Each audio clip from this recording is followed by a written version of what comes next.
August 1945, 10:50 a.m., Tokyo.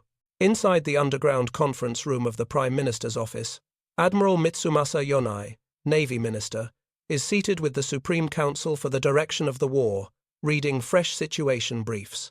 The government has been meeting in near-continuous emergency sessions since August 6th, when Hiroshima was destroyed.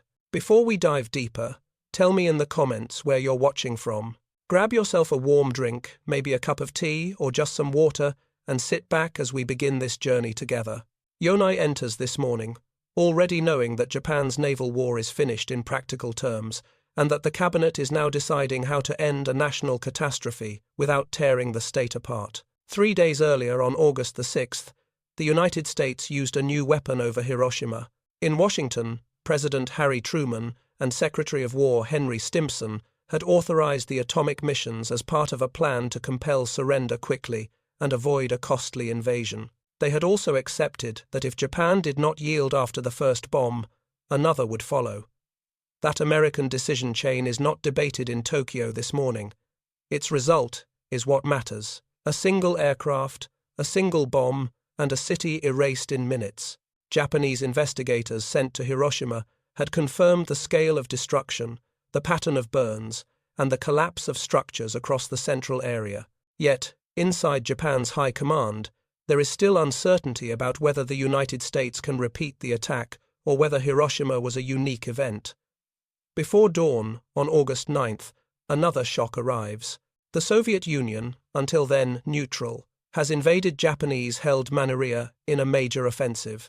This eliminates the last serious hope of using Moscow as a diplomatic intermediary. For Yonai and other leaders who have watched Japan's strategic options shrink all year, this invasion is a final closure.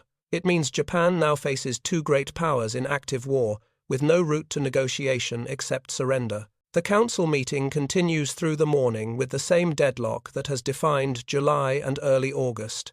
Yonai and Foreign Minister Shigenori Togo argue that Japan must accept the Allied Potem Declaration, with one reservation: preservation of the emperor as the symbol of the state.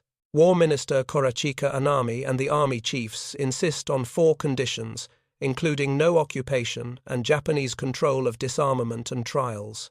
Admiral Somu Toyota, Chief of the Navy General Staff, supports holding out for better terms, believing that a final homeland defense might force the United States to soften its demands. The split is rigid, and no member can move the others by argument alone.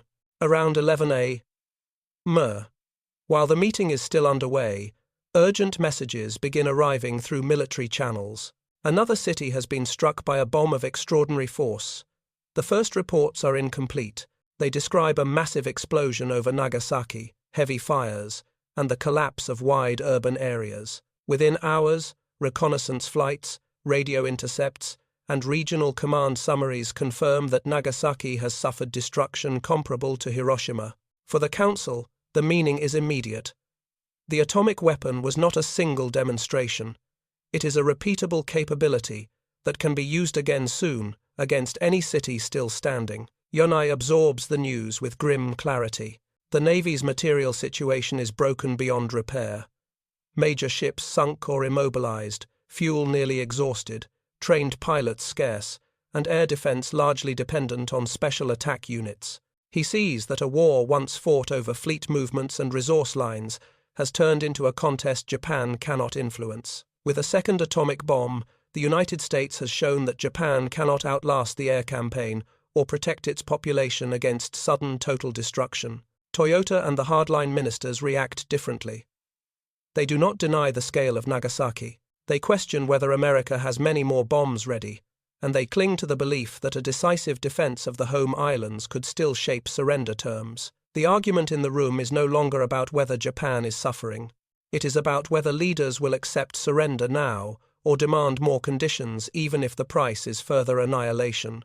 The Council ends the day still divided, but the internal balance has shifted. After Nagasaki, every case for continuing the war rests on a willingness to accept the destruction of more cities without any real prospect of strategic recovery. Yonai understands that the next step will require the emperor to break the deadlock and that the Navy itself will soon be tested on whether it obeys that decision or resists it. As the reports from Nagasaki hardened into certainty, Admiral Mitsumasa Yonai moved from private conviction to open pressure inside the government. On August 9th, he had already watched the Supreme Council fail to reach agreement even after 2 strategic shocks in one day. Now he treated the second atomic bombing as proof that Japan could not keep using uncertainty as cover for delay. The Navy Ministry began assembling a clear record of what Hiroshima and Nagasaki meant in operational terms. Engineers and medical officers described blast damage far beyond any conventional raid. Fires had spread almost instantly across industrial and residential districts. Communications from survivors described burns, collapsing streets, and sickness that did not match normal injuries from explosives. Yonai did not need a long scientific explanation to reach the military conclusion. The United States had a weapon that could destroy a city with one aircraft, and the United States had shown it could do it more than once. Yonai's stance was not sudden. He had argued against war with the United States long before Pearl Harbor. He believed Japan lacked the oil reserves, industrial depth, and shipping capacity to survive a prolonged conflict against an enemy with overwhelming production. By April 1945, when he returned to the cabinet under Prime Minister Kanaro Suzuki, he faced a navy that had lost almost all its strategic power. The carrier force was gone. The surface fleet was reduced to fuel-starved remnants, and what remained of naval aviation depended heavily on one-way attack plans. Japan's cities were already being burned systematically by conventional bombing, and the blockade was pushing the nation toward hunger. For Yonai, the atomic bombings did not create the reality of defeat. They made that reality impossible to deny inside the council. Through the night of August 9th and into August 10th, he pressed the argument that Japan must accept the Potsdam Declaration with a single reservation about the emperor's position. Foreign Minister Shigenori Togo supported this line. Seeing no diplomatic path left after the Soviet invasion, Yonai understood that the army's hardliners were holding to 4 conditions that demanded far more than the Allies would ever grant at this stage. No occupation, Japan controlling its own disarmament, Japan trying its own war crimes cases, and preservation of the imperial system. In Yonai's judgment, to insist on all 4 conditions after Nagasaki was not bargaining. It was choosing national destruction in exchange for an illusion of control. The internal split was still 3-3 inside the Supreme Council. Yonai and Togo favored immediate acceptance with one reservation. Suzuki leaned toward that position, but feared a collapse of unity if he forced a vote. War Minister Korachika Anami and the army chiefs rejected surrender without all 4 conditions.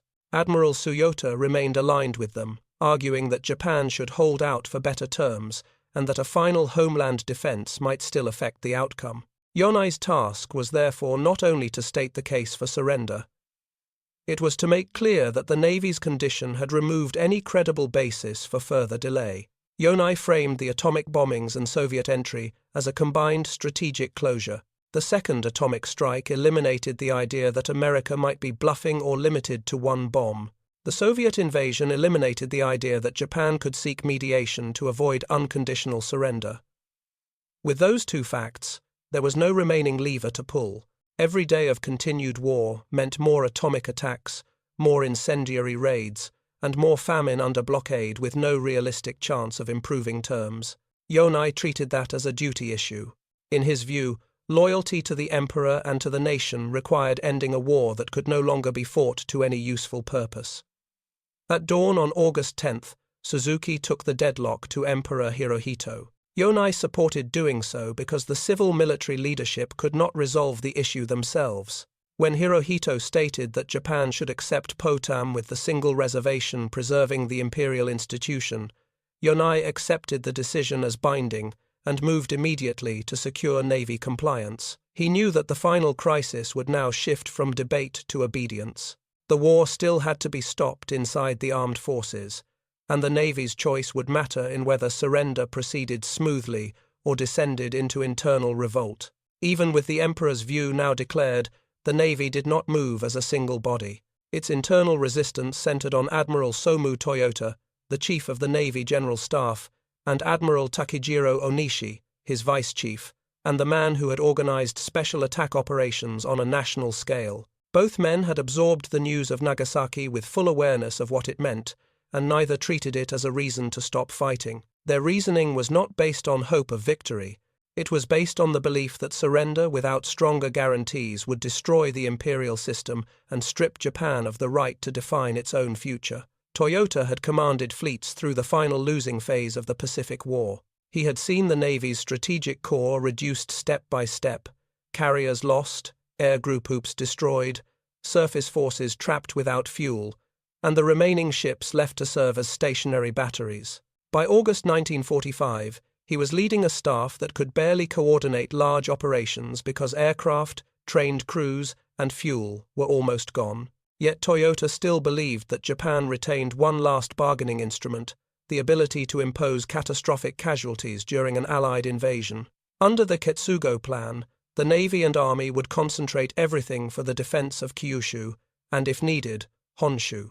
Toyota argued that if American landing forces suffered extreme losses, Washington might accept surrender terms that preserved more Japanese autonomy than Potam allowed. Onishi's position was even more rigid because he was tied directly to the special attack strategy. In late 1944, he had pushed for systematic suicide missions as a way to compensate for Japan's collapsing air power. By 1945, that approach dominated naval aviation. The remaining aircraft were being held for one-way strikes rather than conventional defense, and thousands of young pilots had been conditioned to see death as operational duty. Onishi viewed this not as desperation, but as the last coherent method left to the Navy. In the days after Nagasaki, he argued within staff discussions that these forces must still be used. If Japan surrendered before committing them, he feared that sacrifice would be meaningless, and that the nation would face occupation without having demonstrated final resolve. After the Emperor's decision on August 10th, Toyota and Onishi did not openly defy the throne, but they continued to press for delay and clarification. The second atomic bombing had shaken Tokyo, yet some hardliners still questioned whether the United States could strike repeatedly in quick succession. Japan had already endured months of incendiary raids. Many cities were burned to the ground by conventional bombs that killed huge numbers of civilians. To Toyota and Onishi, the atomic bomb was a new extreme, but they tried to place it inside the same category of air assault already being suffered. If the United States had only a small number of atomic bombs, they reasoned, Japan might hold through the first shocks and still fight the invasion under conditions that produced a better settlement. Those arguments were not grounded in Japan's real situation. The Navy could no longer protect shipping routes, could not escort fuel into the home islands, and could not maintain air operations at any scale beyond special attacks. Replacement pilots were minimally trained. Aircraft production was throttled by lack of materials and bomb damage. Coastal defenses existed, but they were uneven and short on ammunition. Toyota knew these facts, and Onishi knew them as well. Still, their sense of duty pushed them toward a final stand. In their view, to accept Potam with only one reservation was to accept surrender on enemy terms, and to do so without exhausting.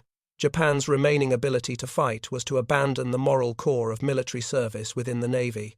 This created a sharp psychological split. Yonai was arguing that survival of the state required obedience to the Emperor's direction to end the war. Toyota and Onishi were arguing that the same obedience required protecting the Emperor from surrender terms that might eventually dissolve the imperial system. Each side claimed loyalty to the throne, but they interpreted loyalty differently. For Yonai, it meant ending the war to save the nation. For Toyota and Onishi, it meant continuing to fight until the nation could surrender with greater control over the outcome. By August 11th and 12, as cabinet drafts moved toward a formal surrender message, Toyota and Onishi were forced to measure their position against a narrowing reality. The Emperor had spoken. The government was aligning with that decision. The army hardliners were still resisting, but any military resistance to surrender now risked an internal fracture that could become a direct challenge to imperial authority. The Navy's senior command was approaching a point where the choice was no longer between fighting and surrendering. It was between obeying the Emperor's order to stop the war or allowing the armed forces to split against the institution they claimed to defend. That was the pressure that would carry into the final days before the broadcast, when the Navy would have to decide whether it stood with the Emperor or with its own last stand instinct.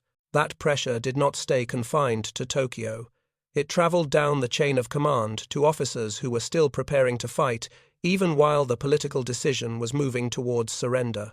Vice Admiral Mat Ugaki, commanding the 5th Air Fleet in Kyushu, was one of the senior naval leaders who felt the contradiction directly. His responsibilities were operational, not political. He was tasked with defending the southern approaches to Japan against an expected American invasion, and with coordinating naval air units that had been reorganized around special attack missions.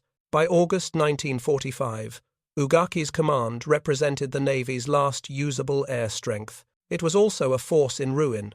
Fuel shortages had reduced flying time to a minimum. Many aircraft were old, damaged, or held in reserve because replacement parts were scarce. Trained pilots were few. Young aviators were being rushed through shortened programs and assigned to one-way sorties as a matter of routine. Ugi had served earlier in the war at the highest levels of naval planning. He had seen Japan's strategic losses accumulate into a position where defense depended on sacrifice rather than maneuver. In Kyushu, that reality was visible on every airfield. On August 9th, Ugaki received reports that Nagasaki had been destroyed by a bomb similar to Hiroshima. He also learned of the Soviet invasion in Manchuria. These were not distant headlines to him. They were signals that Japan's remaining strategy was collapsing faster than its commanders could adjust. The second atomic bombing meant that any city could be destroyed in a single strike without warning or defense. The Soviet entry meant that Japan faced a new enemy that could advance toward the home islands, while the United States prepared its own invasion. Ugaki's diary shows a commander who understood the implications. He marked the events as decisive, and he described them in terms of national emergency rather than temporary setbacks. Yet the orders arriving at his headquarters did not change. The Navy General Staff and combined defense planners were still pushing Ketsugo preparations forward. Ugi continued to receive instructions to ready special attack units, keep aircraft dispersed, and maintain launch readiness for mass sorties once an invasion fleet appeared. He was given no formal notice of surrender policy. In the strict logic of the Imperial Japanese command system, rumors and cabinet debates held no operational authority until a lawful order from the Emperor came through the military channels. Ugaki was required to prepare to fight. This created a dangerous gap between Tokyo and the field. In Kyushu, pilots were still training for missions that assumed the war would continue. Ground crews were still arming aircraft and repairing engines for attacks that might never be launched. Ugi understood that if a surrender decision arrived suddenly, it would have to be enforced in units that were still oriented toward death missions. That enforcement depended on discipline and on the belief that imperial orders were final. For officers at the edge of operations, discipline was not an abstract virtue. It was the only barrier against chaos in the last days. Ugaki's diary also reveals a personal burden. He had been part of the high command that carried Japan into a war it could not sustain. Now, as he watched young pilots accept assignments that meant certain death, he recorded the growing sense that their sacrifices were being overtaken by events beyond their control. The atomic bombings meant that the outcome might be decided not by the invasion battle he was preparing for, but by more city-destroying strikes. To a commander trained in naval warfare, that shift stripped away the remaining logic of his profession, but it did not remove his obligation to obey. By August 13 and 14, reports spread through military circles that an imperial decision might be imminent, but Ugaki held his fleet at readiness. He did not issue independent political guidance. He waited for formal direction. His posture was shared by many naval commanders. Awareness that defeat was certain, coupled with adherence to the chain of command until the Emperor's order was explicit. The Navy's final test was now close. If the Emperor ordered surrender, Ugaki would have to halt operations that had been built around suicide attacks. Whether that halt would be accepted peacefully across the armed forces was no longer a theoretical question. It was the immediate problem of the coming night. The coming night did bring an imperial decision, and it forced the Navy to choose between obedience and collapse. On August 14th, the Allied reply to Japan's earlier message reached Tokyo. The Allies accepted surrender but stated clearly that the Emperor would be under the authority of the Supreme Commander for the Allied powers during occupation. For many army leaders, this sounded like a direct threat to the imperial institution. For Navy Minister Mitsumasa Yonai, it confirmed that no better terms were available and that delay only invited more destruction. The Supreme Council returned to session with the same split that had paralyzed it for weeks. Yonai and Foreign Minister Shigenori Togo insisted Japan must accept Potsdam with the single reservation preserving the Emperor. War Minister Korea Anami and the army chiefs refused. Admiral Somu Toyota continued to argue that Japan should not submit until it had extracted firmer guarantees. Once again, the council could not reach a majority. Prime Minister Kanaro Suzuki then convened the final imperial conference late on August 14. Emperor Hirohito attended, listened, and asked each side to state its case. Yonai supported Togo's position that the atomic bombings and the Soviet invasion had eliminated any strategy for continued war. Anami repeated the army's 4 conditions and warned against surrender on Allied terms. Toyota sat with the military side but could not offer a workable operational alternative. The Navy had no fuel to sustain fleet actions, no air defense that could blunt further atomic strikes, and no realistic way to stop a Soviet advance. Hirohito spoke for surrender. He directed the government to accept the Allied terms with the single reservation regarding the imperial institution in Japan's system that ended the debate. What remained was whether the armed forces would obey that order. Yonai understood that the Navy's response could determine whether the surrender held or whether Japan fell into internal resistance. He went immediately to steady the Navy's top leadership and to prevent any faction from drifting toward the Army's hardline mood. He framed the issue in the Navy's own language. Obedience to the Emperor was the first duty, and that duty now required ending the war. Toyota, facing the same reality, accepted that the Emperor's command removed any legitimate basis for continued resistance. He aligned the Navy General Staff behind the surrender decision. This did not mean he welcomed the terms.